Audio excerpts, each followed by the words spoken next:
when I was in places that I should have been hurt. Too many open doors when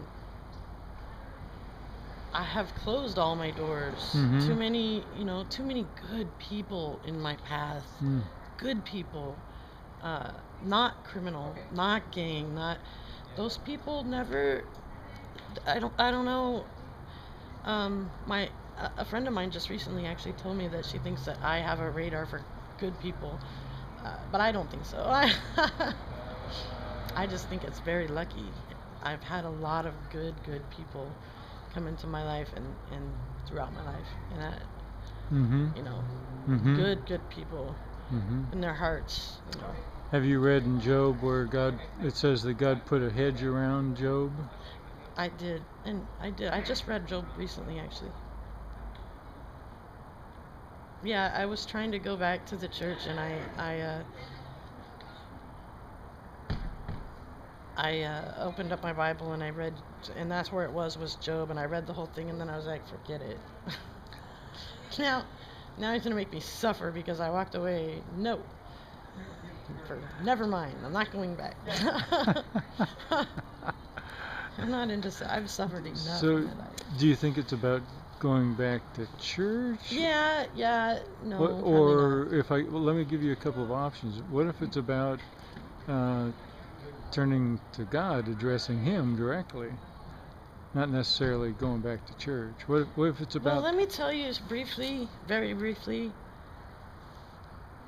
I have been a Bible thumping freak my whole life, regardless of all the other stuff.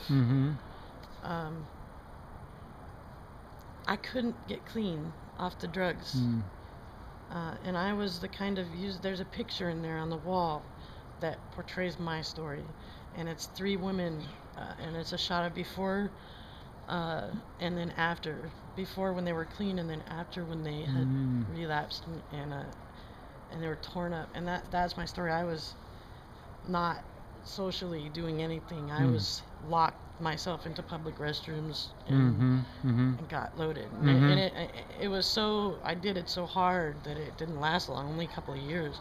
I couldn't get clean. God wouldn't help me get clean. It didn't matter how much I begged or how much I tried or how many meetings I went to or rehabs or nothing. I could not stay clean for more than 3 days. And then one day I was like, forget it. You don't work for me. I'm going to have to find a new higher power. And I got clean, and I never got loaded again, ever. That day. As soon as I said no more, with that understanding of God, which was Bible thumping.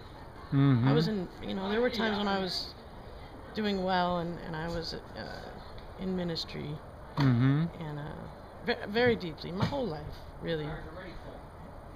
And the second I finally said, you're not helping me. I can't live like this anymore, and I have to have some kind of higher power that's going to help me. I got clean.